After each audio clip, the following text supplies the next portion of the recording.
जय हिंद साथियों, मैं ललित आचार्य आप सभी के सामने उपस्थित हूं एक बहुत ही शानदार और बहुत ही महत्वपूर्ण टॉपिक लेकर। देखिए साथियों, इस टॉपिक के बारे में एक्चुअल में जो है टीचर्स पढ़ाने से हिचकिचाते हैं, लेकिन फिर भी आज मैं कोशिश करूंगा कि जो मादा जनन तंत्र का आज हमने टॉपिक लिया है, और मैंने एक आपको पोस्ट भी करी थी कि मैं जो है आपको एक टॉपिक पढ़ाना चाहता हूं बायोलॉजी का, जिसमें मैंने डाला था मादा जनन तंत्र है, नर जनन तंत्र है, या फिर आपके स्पर्म कैसे बनते हैं, या फिर जो है वो वीर्य कैसे बनता है। तो इनमें से आप सभी ने जो कमेंट किए थे वो सबसे ज़्यादा कमेंट आया था मादा जनन तंत्र पर। तो ये मेरा पहला वीडियो है और कोशिश में करूंगा प्यारे विद्यार्थियों इसको पूरी तरीके से डिफेंड करने का।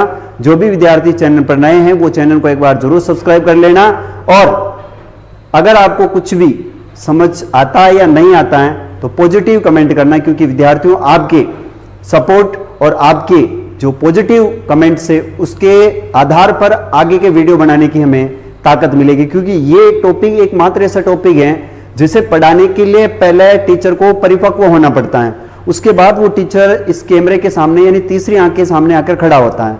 अब आप लोगों की जो पॉजिटिव थिंकिंग जो कमेंट्स होंगे उसके आधार पर आगे का वीडियो आपको बनाकर दिया जाएगा। तो बी पॉजिटिव। चलिए शुरुआत करते हैं। देखिए, सबसे पहले हम बात करने वाले हैं मादा जनन तंत्र। आज का हमारा जो टॉपिक है, आज का हमारा जो बिंदु है वो एक्चुअल में है मादा जनन तंत्र। वैसे मादा जनन तंत्र के बारे में प्रत्येक विद्यार्थी को ऊपर ऊपर से थोड़ा सा ज्ञान है कि एक्चुअल में नर जनन तंत्र होता है और एक मादा जनन तंत्र होता है। अब नर जनन तंत्र की बात करें अपन तो उसके ऊपर भी एक प्रॉपर वीडियो बनाएंगे। पहले हम पढ़ेंगे मादा जनन तंत्र के बारे में। तो प्यारे विद्यार्थियों, ये आपको एक डायग्राम दिख रहा होगा, इस प्रकार का कुछ मादा जनन तंत्र होता है और इसके कुछ भाग होते हैं जिन भागों के बारे में हम विस्तार से अध्ययन करेंगे। देखिए, सबसे पहले हम बात करते हैं मादा जनन तंत्र की। तो मादा जनन तंत्र का यहां से ही जो भाग शुरू होता है प्यारे विद्यार्थियों, इस वाले भाग को हम कहते हैं योनि। जो मादा जनन तंत्र का एक भाग होता है उसका नीचे वाला जो हिस्सा होता है इस वाले भाग को हम योनि कहते हैं। और यहीं से आपको पता है निषेचन के समय आपके जो स्पर्म होते हैं वो स्पर्म कहां जाते हैं, आपके गर्भाशय तक पहुंचते हैं। अंडाशय, अंडाशय के बाद आपका जो ये गर्भाशय है, यहां से आगे का प्रोसेस होता है। किस प्रकार का क्या प्रोसेस होगा इसके बारे में हम कमेंट जो है आगे विस्तार पढ़ेंगे। तो यहां से हम बात कर रहे हैं ये गर्भाशय होता है। और देखिए, एक्चुअल में नर जनन तंत्र में जो क्रियाएं होती वो आधा पार्ट जो है वो बॉडी का बाहर होता है, तो आधी क्रियाएं बाहर होती है, लेकिन मादा जनन तंत्र में जो भी क्रियाएं होती हैं वो सारी की सारी अंदर होती है उनके। तो दूसरा यहां से हम देखें गर्भाशय गिरवा है, गर्भाशय गिरवा है जहां से बात करते हैं हम जो योनि का प्रवेश द्वार है, इसे अपन गर्भाशय गिरवा के नाम से जानते हैं। फिर नेक्स्ट आगे चलते हैं तो ये वाला जो भाग दिख रहा है प्यारे विद्यार्थियों, बीच वाला भाग, इसको हम कहते हैं गर्भाशय। बीच वाला जो भाग है प्यारे विद्यार्थियों, इस वाले भाग को हम कहते हैं गर्भाशय कहते हैं। अब सबसे बड़ा मेन महिलाओं के अंदर जो रोल अदा करता है वो करता है आपका गर्भाशय। कहा जाता है कि एक्चुअली में वही महिला जो है वो महिला कहलाती, जिस महिला के संतान उत्पत्ति करने के जो लक्षण है वो विद्यमान हो। अगर कोई महिला संतान उत्पत्ति नहीं करती हैं तो उन्हें समाज में थोड़ी हीन भावना की दृष्टि से देखी जाती हैं। वैसे गर्भाशय के अंदर वो सारी दिक्कतें हो जाती है, उसके कारण भी जो है वो संतान उत्पत्ति नहीं कर पाते हैं। नेक्स्ट आगे का भाग देखें तो याद रखना, ये आपको मैंने बताया अभी गर्भाशय है। इसके बाद देखते हैं यहां पर ये जो आपको दिख रहा है ये वाला भाग, इस वाले भाग को हम कहते हैं अंडाशय, जिसे हम कहते हैं बीजा अंडकोश, बीजा अंडकोश के नाम से जानते हैं। और ये जो भाग दिख रही है आपको, इस वाले भाग को हम कहते हैं इंग्लिश में कहते हैं फैलोपियन ट्यूब। क्या कहते हैं? फैलोपियन ट्यूब, या फिर इसे कहते हैं अंडवाहिका। ये जो आपको एक नली तंत्र का दिख रहा है ये वाला भाग, इस वाले भाग को हम कहते हैं अंडवाहिका। क्या कहते हैं प्यारे विद्यार्थियों? अंडवाहिका, जो दोनों प्रकार होती है, इधर भी आपकी अंडवाहिका है और इधर भी क्या है आपका अंडवाहिका है, या इसे बीजा अंडवाहिनी भी कहते हैं। बीजा अंडवाहिनी भी कहा जाता है, जो दोनों तरफ होती है, एक थैलीनुमा आकृति है जो इस प्रकार और इस प्रकार, दो प्रकार की जो है यहाँ पर अंडवाहिकाएं होती है, एक आपके इधर और एक इस साइड होती है। अब होता क्या है फिर इसके बाद देखिए, देखो यहां पर जो आपका अंडवाहिनी है, इस अंडवाहिनी की तीन प्रकार बताए। एक तो है जलरी, यहां पर एक तो है जलरी है, दूसरी कीप है और तीसरी है स्टेमस। ये 3 प्रकार। अच्छा, एग्जाम में ये भी पूछा जाता है कि आपकी अंडवाहिनी की जो परतें हैं वो सबसे पहली कौन सी आती है, तो जलरी है, दूसरी कीप है और तीसरी आती है स्टेमस। ये 3 प्रकार है, ये आपको एग्जाम में पूछे जाते हैं, विशेष आपको ध्यान में रखना है। फिर इसके बाद देखते हैं प्यारे विद्यार्थियों कि ये जो आपकी अंडवाहिकाएं होती हैं एक्चुअली में इनका काम क्या होता है। तो प्यारे विद्यार्थियों, जब भी हम बात करते हैं कि जब मादा निषेचन की प्रक्रिया में जो है निषेचन की प्रक्रिया होती है, उस समय जो हमारे नर से जो शुक्राणु आते हैं वो शुक्राणु योनि में प्रवेश करते हैं और योनि में प्रवेश करने के बाद ये अंडवाहिका के थ्रू कहां पर आते हैं, अंडाशय में, और यहां से जो प्रोसेस होता है इसके बाद ये वापस आगे की प्रोसेस करके ये कहां पहुंचाते हैं, आपके गर्भाशय तक वापस इस चीज को पहुंचाते हैं। अब इस चीज की हम देखें तीनों की डेफिनेशन, तो हम कोशिश करेंगे कि क्या है। देखो, ये जो गर्भाशय है, इस गर्भाशय की 3 परतें होती हैं। पहली जो परत होती है ये बाहरी परत है, इस परत को हम कहते हैं परिगर्भाशय। देखो, जो गर्भाशय है वो गर्भाशय 3 परतों से मिलकर बना होता है। एक बाहरी परत होती है, इस बाहरी परत को हम कहते हैं परिगर्भाशय। क्या कहते हैं प्यारे विद्यार्थियों, ये जो बाहरी आपको परत दिख रही है ना, इस परत को कहा जाता है परिगर्भाशय। इसके बाद जो दूसरी होती है, उस दूसरी परत को हम कहते हैं, वो कहते हैं पेशी गर्भाशय। ये जो दूसरी गर्भाशय की परत है इसे कहते हैं पेशी गर्भाशय। और लास्ट और सबसे इंपॉर्टेंट आती है, वो आती है आपकी अंतःस्तर गर्भाशय।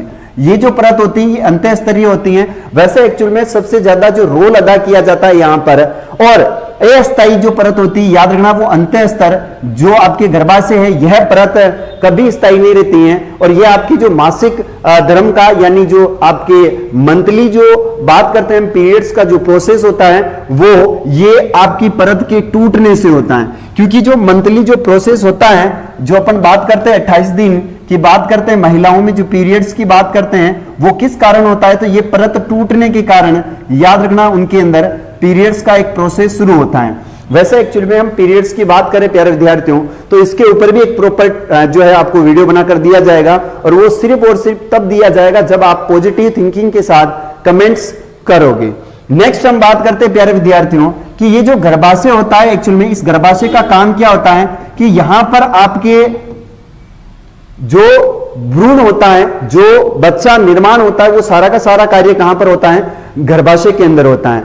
और जो बात करें अपन, ये जो आपकी अंडवाहिका है, ये अंडवाहिका किसका निर्माण करती है, तो ये अंडवाहिका है एक थैलीनुमा जो आकृति दिख रही है आपको, ये इस थैलीनुमा आकृति को हम गर्भाशय कहते हैं। यह अंडाशय जो नली के द्वारा दोनों तरफ से जुड़े हुए हैं, और ये वाला भाग जो आपको दिख रहा है, ये अंडाशय के द्वारा निर्मित किया हुआ एक थैलीनुमा भाग है, जिसे हम क्या कहते हैं, जिसे हम कहते हैं गर्भाशय, या फिर अपनी लैंग्वेज में कहते हैं उसे गर्भ कहते हैं। और इसी गर्भ के अंदर बच्चा 9 माह तक जो पलता है, याद रखना है। वैसे ये भी प्रोसेस कहा जाता है कि जब एक महिला और एक पुरुष जब निषेचन की क्रिया करते हैं, जब संभोग की क्रिया करते हैं, पुरुष से जो स्पर्म होते हैं वो स्पर्म योनि के माध्यम से आगे बढ़ते हैं और अंडाणु से जाकर टकराते हैं। कहा जाता है कि मिलियन में ये जो शुक्राणु है ये अंडाणु से टकराते हैं, और जब अंडाणु से टकराते हैं तो इनमें से कोई एक आधा जो है वो किस में जाता है, आपके अंडाणु में। और अंडाणु के बाद अंडाणु का प्रोसेस शुरू होता है, और उसके बाद ये सारी क्रियाएं भ्रूण में जाकर संपादित होती है, और वहीं पर जो है बच्चे का निर्माण कार्य शुरू होने लगता है। ये बातें सारी आपको ध्यान रखनी, किसके बारे में, गर्भाशय के बारे में आपको पता होना चाहिए।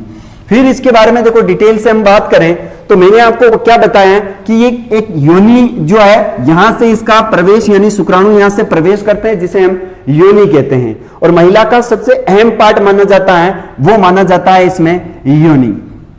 फिर इसके बाद आपको बात करें गर्भाशय गिरवा है, जहां से योनि आपकी जुड़ी हुई होती है। उसके बाद देखें इधर आपकी क्या है, अंडवाहिका है, और इधर भी क्या है, अंडवाहिका है। यहाँ ये आपका अंडाशय है, और यहां से देखें ये जो नली है इसको हम कहते हैं अंडवाहिका। और ये पूरी की पूरी जो प्रोसेस दिख रहा है, इस पूरे प्रोसेस को कहा जाता है मादा जनन तंत्र। इसी मादा जनन तंत्र के प्रोसेस से एक पूर्णतः एक जो है वो लड़की का यहां से एक डायग्राम जो है वो बनकर तैयार होता है, यानी बाहर कुछ भी नहीं दिखता है, यहां सारा का सारा अंदर ही अंदर होता है। अब हम बात करें यहां पर जो चीजें समझाई गई है, पहली चीज बात करते एक्चुअली में अंडाशय क्या है। मादा जनन कोशिका अंड कोशिका का निर्माण तथा कुछ हार्मोन का उत्पादन अंडाशय में होता है। यहां से हम बात कर रहे हैं कि एक्चुअली में अंडाशय क्या है। ये जो आपको दिख रहा है ना अंडाशय, बात करते हैं एक्चुअली में इसका काम क्या होता है। तो प्यारे विद्यार्थियों, मादा जनन कोशिका का निर्माण करने का कार्य किसका होता है? तो अंडाशय का मादा जनन, जो आपका मादा जनन कोशिकाएं जो है इसका निर्माण करने का कार्य अंडाशय का होता है, या फिर अंड कोशिकाएं जो होती है इसका निर्माण करने का कार्य भी अंड जो है अंडाशय का होता है। यहां पर देखिए कुछ हार्मोन्स, वैसे हार्मोन्स की अभी आगे बात करने वाले हैं। वैसे महिलाओं के अंदर 2 प्रकार का हार्मोन्स पाया जाता है और इस हार्मोन्स को उत्पन्न करने का कार्य, निर्माण करने का कार्य भी अंडाशय के द्वारा ही होता है, ये आपको ध्यान रखना है।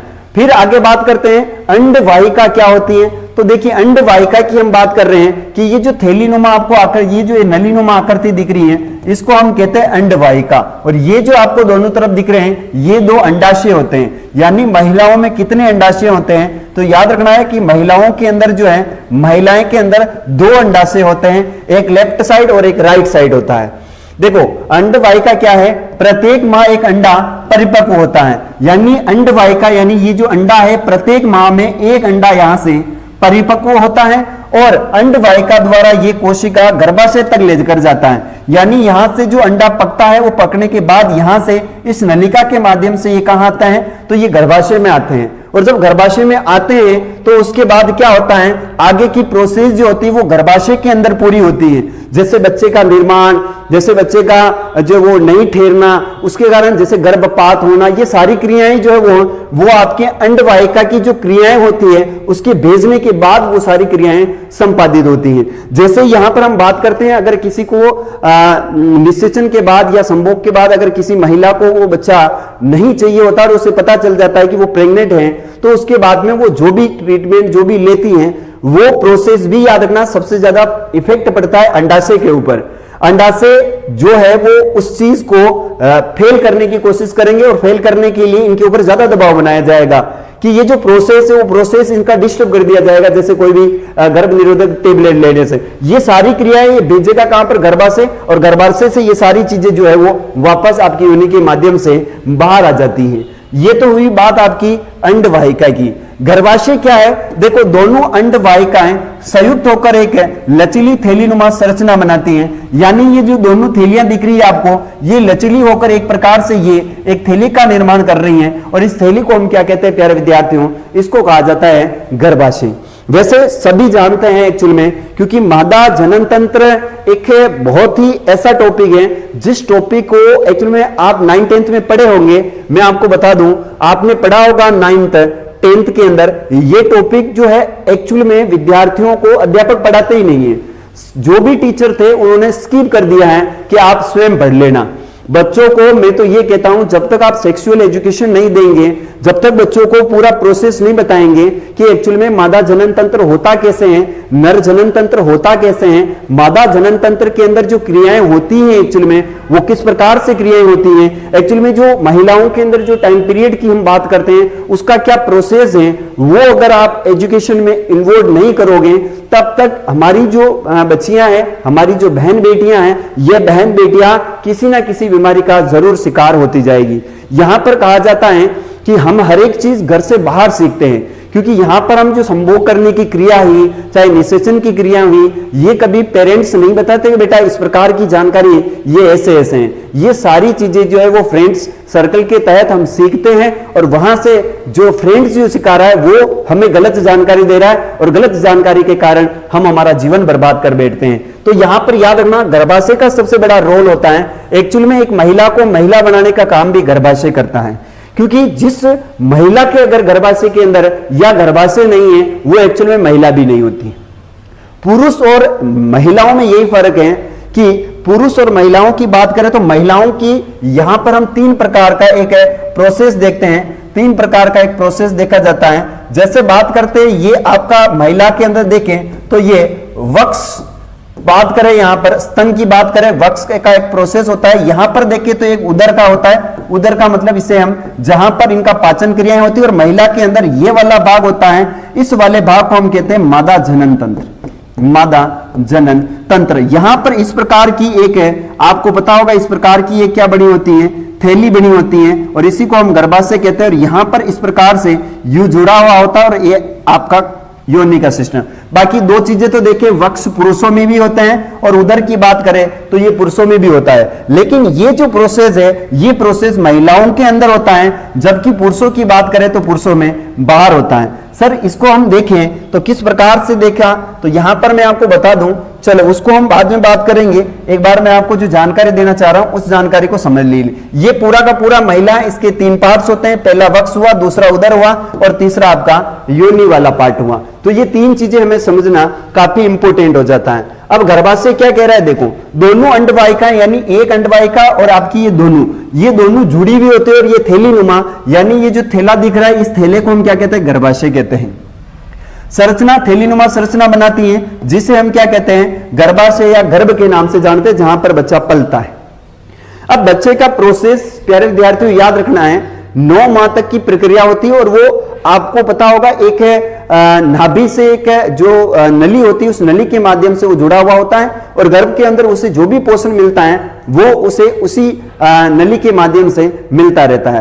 कहता है कि बच्चा का निर्माण जो गर्भ में होता है उसमें सबसे पहले मस्तिष्क का निर्माण होता है और फिर उसके बाद में अदर वाला जो उसके पोर्शन बनने शुरू होते हैं। एक बच्चा परिपक्व कब होता है, तो गर्भ के अंदर 9 महीने के बाद एक बच्चा परिपक्व होता है और उसके बाद में जो है उसका जन्म होता है। देखिए मैथुन के समय शुक्राणु योनि मार्ग से स्थापित होते हैं। कहते हैं कि मैथुन का मतलब जहां पर हम संभोग की बात करते हैं, जहां पर हम सेक्स की बात करते हैं, तो सेक्स के माध्यम से क्या होता है कि मेल जो पुरुष होता है उस पुरुष से जो शुक्राणु होते हैं वो कहां जाते हैं, याद रखना मादा यानी योनि से होते हुए कहां जाते हैं, गर्भाशय में जाते हैं। तो मैथुन के समय शुक्राणु योनि मार्ग से स्थापित होते हैं जहां से वे ऊपर अंडवाहिका तक जाते हैं। जहां से वो कहां जाते हैं, इस प्रकार से ये शुक्राणु आपकी अंडवाहिका तक यानी इस तरफ दोनों तरफ जाते हैं। उसके बाद अंडा विभाजित होकर गेंद जैसी संरचना बनाता है। ये जो अंडा है ये गेंद जैसी संरचना बनाता है, आपको दिख रहा है ये गेंद जैसी संरचना बनाएगा और इससे शुक्राणु क्या करेंगे, टकराएंगे। और टकराने के बाद जिस प्रकार से इस प्रकार अपन देखते हैं जैसे कुछ जानवर होते हैं छोटे छोटे जैसे चलते हैं, वैसे क्या करेगा आपको पता होगा, इस प्रकार से शुक्राणु चलते हैं और जब चलते हैं तो इस प्रकार से ये आपके अंडाशय से जाकर टकराते हैं और कुछ एक जो है वो अंडाशय के अंदर प्रवेश कर जाते हैं और वहीं से गर्भधारण की प्रक्रिया शुरू होती है। गेंद जैसी संरचना बनती है तथा वहां पर भ्रूण बनता है। उसके बाद भ्रूण गर्भाशय में स्थापित हो जाए, यानी यहां से प्रोसेस शुरू होगा, धीरे धीरे ये कहां स्थापित हो जाएगा, इस प्रकार से यहां पर ये भ्रूण जो है, भ्रूण यानी आपका जो बच्चा प्रक्रिया है वो यहां पर जाकर बच्चा क्या बनना शुरू हो जाता है। सर इस चीज को हमें समझ नहीं आया, 3 चीजें यहां पर मैं आपको समझाने वाला हूं जो कि अलग अलग है। पहली चीज आप देख रहे हैं कि इस प्रकार का एक है बाहरी रूपांतरण देखा जाए तो ये आपका क्या है, पूरा का पूरा बाहरी रूपांतरण है एक महिला का गर्भाशय यानी मादा जनन तंत्र की बात करते हैं। तो यहां से हम देखें तो ये योनि वाला मार्ग है, यहां से आपका जो शुक्राणु है वो प्रवेश करता है, अंडाशय तक जाता है, अंडाशय में उसकी प्रक्रिया होती है, भ्रूण बनता है और भ्रूण कहां आता है, वापस आपके गर्भाशय में आता है। फिर इसके बाद देखें तो ये वाला भाग भी देखें तो इसमें भी आपको कंप्लीट आप इस चित्र के माध्यम से समझ सकते हैं। तो आप ये चित्र देख सकते हैं। नेक्स्ट हम बात करते हैं यहां पर कि क्या चीजें हैं क्या नहीं है। पहली बात, मादा जनन तंत्र को 2 भागों में विभाजित किया गया है। मादा जनन तंत्र को दो भागों में विभाजित किया, एक है प्राथमिक और दूसरा है द्वितीय लैंगिक अंगों को विभेदित किया गया है। यानी मादा जनन तंत्र को हम 2 प्रकार से देखते हैं, एक प्राथमिक लैंगिक और एक है द्वितीय लैंगिक। यहां पर देखिए प्राथमिक जनन जो अंग है, प्राइमरी रिप्रोडक्टिव जो ऑर्गन्स है वो क्या कहते हैं कि मादा में प्राथमिक जनन के तौर पर एक जोड़ी अंडाशय पाए जाते हैं। एक जोड़ी का मतलब होता है 2 अंडाशय पाए जाते हैं। अंडाशय छोटे एवं अंडाकार अंग का युग्म होता है जो वक्र के समीप उदरीय गुहा में स्थित होते हैं। मैंने आपको बताया था अंडाशय मादा का प्राथमिक जनन अंग होता है, यानी अंडाशय जो है ये मादा का क्या होता है, प्राथमिक है अंग होता है जो मादा युग्मक अथवा अंड का उत्पादन तथा मादा लैंगिक हार्मोन्स का, जैसे महिलाओं के अंदर हार्मोन्स बनते हैं एस्ट्रोजन, कौन सा बनता है याद रखना, एस्ट्रोजन, और दूसरा बनता है आपका प्रोजेस्टेरोन। 2 हार्मोन बनते हैं, एक बनता है एजेस्ट्रोजन और दूसरा बनता है प्रोजेस्टेरोन। है ना। थोड़े से नाम अब का वैसा पहली बार हिचकिचाहट हो रही है, नाम याद नहीं आ रहा है। तो पहला बनता है हार्मोन एस्ट्रोजन और दूसरा बनता है प्रोजेस्टेरोन। दो हार्मोन्स यहां पर स्रावित होते हैं और यही दोहरा क्या करते हैं, कार्य करते हैं। देखिए थोड़ी सी हिचकिचाहट सबको होती है क्योंकि नाम साइंस के हैं, तो यहां पर हम समझ सकते हैं कि दो हार्मोन्स का स्राव कौन करते हैं, मादा लैंगिक हार्मोन में दो जो है वो हार्मोन्स उत्पादित करते हैं, एस्ट्रोजन और प्रोजेस्टेरोन। दो प्रकार के हार्मोन बनाए जाते हैं। नेक्स्ट हम बात करते हैं सेकेंडरी रिप्रोडक्टिव ऑर्गन्स। नर की भांति स्त्रियों में प्राथमिक अंगों के अलावा जनन कार्यों में मदद करने वाले अंग द्वितीय लैंगिक अंग कहलाते हैं। ये निम्न है। पहला है अंडवाहिनी। जैसा कि मैंने आपको भी बताया था, अंडवाहिनी की हम बात कर रहे थे। देखो ये जो एक नली दिखती है, ये पूरी की पूरी नली, ये क्या कहलाती है, एक अंडवाहिनी है। नेक्स्ट हम चलते हैं यहीं पर कि हम क्या पढ़ रहे हैं, अंडवाहिनी के बारे में पढ़ रहे हैं। तो ये एक लंबी कुंडलित नलिका का युग्म होता है। जैसे कि हम बात करते हैं इस प्रकार का आपका मादा जो जनन तंत्र है वो बना होता है और यहीं पर अपन देखें तो इस प्रकार की एक थैली बनी होती है और ये जो नली है इसके बारे में हम पढ़ रहे हैं। युग्म होता है जो अंडा या अंडाणु को अंडाशय से गर्भाशय में लेकर जाती है। यानी ये जो नली है ये क्या करती है, एक कुंडलित नलिका का युग्म होता है जो अंड या फिर अंडाशय को अंडाणु को अंडाशय से कहां लेकर जाती है, गर्भाशय में लेकर जाती है। यानी जब भी आपकी क्या बोले अपन संभोग की क्रिया होती है, जब भी हम बात करते हैं संभोग की जो क्रिया होती है, इस संभोग की क्रिया के बाद प्यारे विद्यार्थियों जो शुक्राणु होते हैं वो शुक्राणु क्या करते हैं, प्यारे विद्यार्थियों ये शुक्राणु क्या करते हैं, यह आपके अंडाणु से जाकर टकराते हैं और अंडाणु के अंदर जब प्रवेश करते हैं तो ये अंडाशय जो है उसको कहां लेकर जाता है, उसको गर्भाशय में लेकर जाता है और गर्भाशय में बच्चे निर्माण का क्या होता है, प्रोसेस शुरू होता है। इसके बाद क्या है, यहां पर देखे लेकर जाती है डिंब वाहिनी में अंडाशय के पास कीट के आकार का द्वार होता है। कीट के आकार का क्या होता है, एक द्वार। मैंने अभी आपको बताया था कीट, यानी हम जो पढ़ रहे थे उसमें मैंने अभी आपको कीप बताई थी। देखो यहां पर हम देखते हैं कि ये जो आपको है ना ये कीप है, यहां पर एक द्वार होता है कीप जैसा।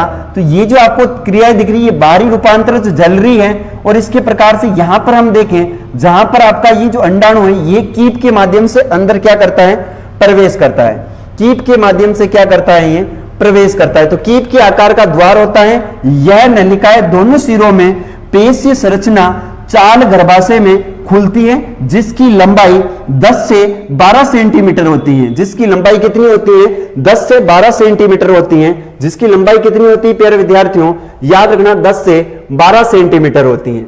10 से 12 सेंटीमीटर होती है। यानी यहां से हम देखें तो ये जो आपकी क्या बोले इसको अंडवाहिका है, ये जो नली है जो गर्भाशय में खुलती है उसकी लंबाई कितनी होती है, तो वो जस्ट अभी अपन ने देखा था कि प्यारे विद्यार्थियों उसकी लंबाई होती है 10 से 12 सेंटीमीटर। तथा ये निषेचन क्रिया के अनुकूलन परिस्थितियां बनाने में मदद करती है। यानी निषेचन के लिए क्या करती है प्यारे विद्यार्थियों, ये निषेचन की बात कर रहे अपन कि जो निषेचन क्रिया के लिए अनुकूलित परिस्थितियां बनाती हैं। यानी एक लड़की जो है वो संभोग के लिए कब तैयार होगी, कब उसकी जो है वो इच्छा जागृत होगी, इसके बारे में सारा प्रोसेस यहीं पर संपादित होता है। नेक्स्ट आगे की बात करते हैं वो होता है आपका गर्भाशय। गर्भाशय की बात करते हैं तो अहम रोल, वैसे गर्भाशय को हम बच्चेदानी के रूप में भी जानते हैं। एक्चुअल में जो गर्भाशय है इसे हम बच्चेदानी के रूप में भी जानते हैं, तो याद रखना इसे बच्चादानी भी कहते हैं। यह एक खोखली नासपति के आकार का एक अंग है जिसमें भ्रूण विकसित होता है, यानी जिसके अंदर बालक बनता है। जिसमें क्या बनता है, बालक बनता है, याद रखना है। इसका ऊपरी भाग चौड़ा होता है, मैंने आपको भी जस्ट बताया था। इस प्रकार से ऊपरी भाग क्या होता है, चौड़ा होता है, जबकि इसका निचला भाग सकड़ा होता है। जैसे नीचा वाला भाग सकड़ा होता है जो कि गिरवा कहलाता है। जैसे हम बात करते हैं इस प्रकार से ये वाला जो भाग है इस वाले भाग को हम क्या कहते हैं, गिरवा कहते हैं। गर्भाशय गिरवा द्वारा योनि में खुलता है। यानी ये जो गर्भाशय है यहां से हम बात कर रहे हैं ये गिरवा है, यहां पर जो खुलता है ना वो इस प्रकार से, यहां ये आपकी योनि है। क्या है, ये महिलाओं की क्या होती है, योनि होती है। और योनि में क्या है, ये खुलता है। माथा और भ्रूण के मध्य स्थापित कड़ी जो है वो याद रखना क्या होती है, प्लेसेंटा। क्या होती है, प्लेसेंटा। यानी जो बच्चे को पालन पोषण के लिए कुछ जो चीजें देती है, जो नाभि से उसे होती है, उसे प्लेसेंटा का कहा जाता है, ये भी याद रखना। प्लेसेंटा का रोपण भी गर्भाशय में ही होता है।